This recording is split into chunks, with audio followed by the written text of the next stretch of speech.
Thank you.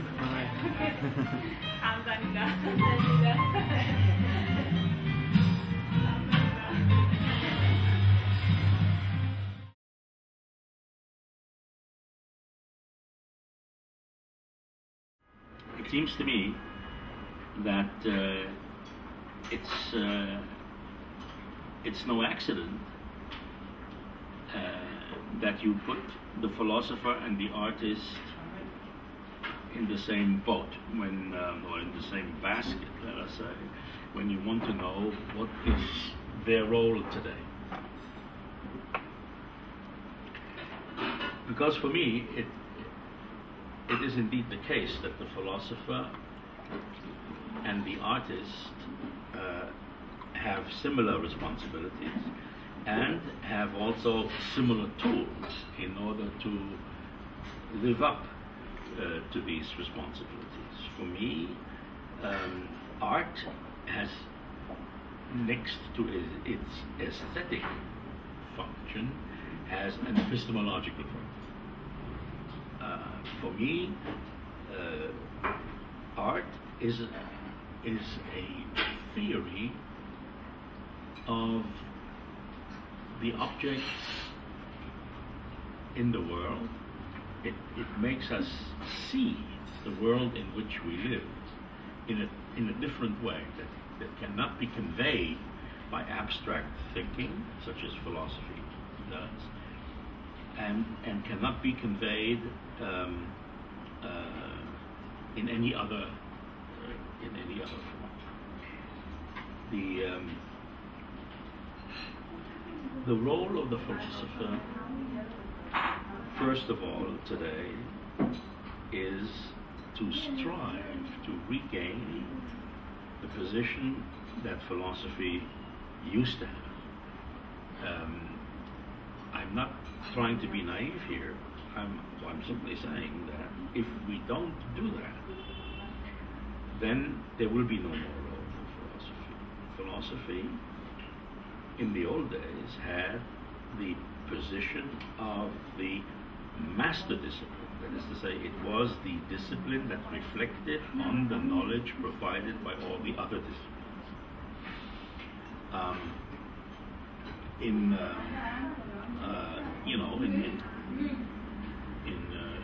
If you were to draw up a tree, you would have philosophy at the top, and here the various stems, the various branches would be the individual philosophy, the individual sciences. You see, human sciences, natural sciences, social sciences, everything.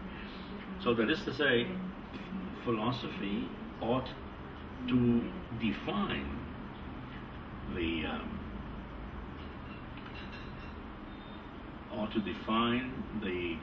avenues of investigation for the individual sciences, and it ought to evaluate the results of the research in the individual sciences.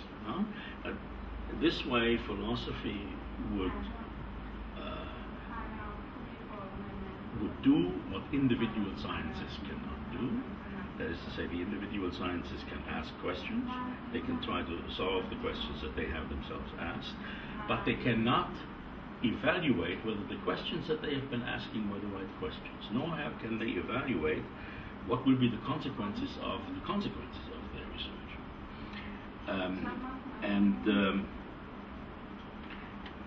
And philosophy is also the one discipline that could ask the question whether one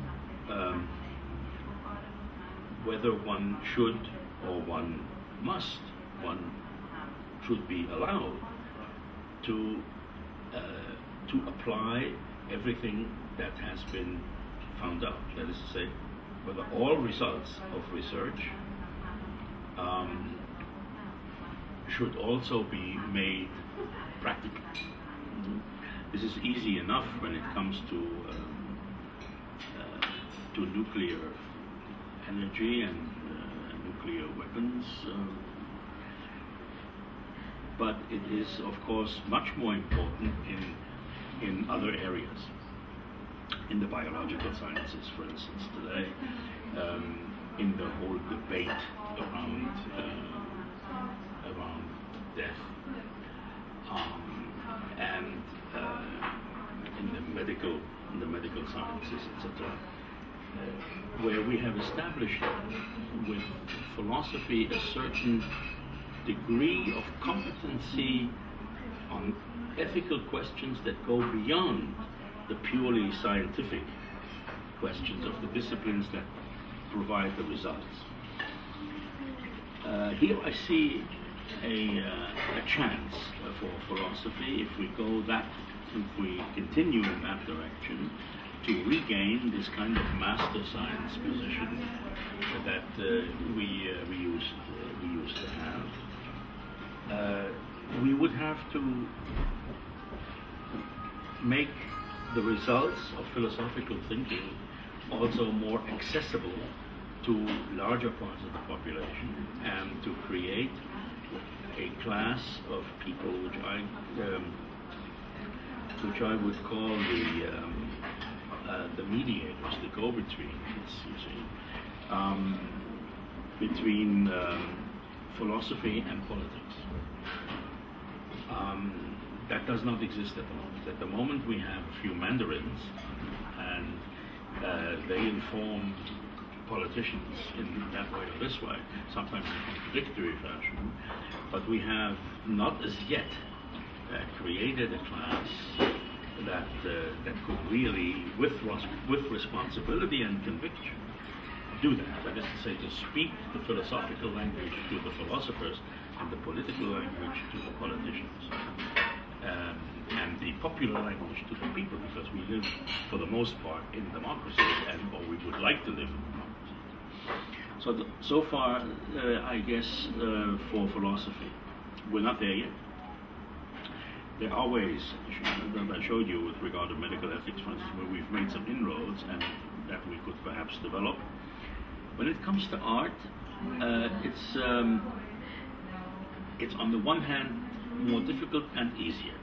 It's more difficult because a lot of modern art is hermetically sealed to the majority of the people. You know, when it's no longer representational but abstract, many people don't even perceive it anymore because it's too complicated. You see? So that is the complicated part of art. It does not necessarily talk to the majority or to any part of the population, or in the generational process. There are only certain art forms that reach the younger generation. They have to do with virtuality, and therefore with computer-generated art objects, etc. Not anymore, paintings and sculptures and so on, the way we've known it. That's the difficult part.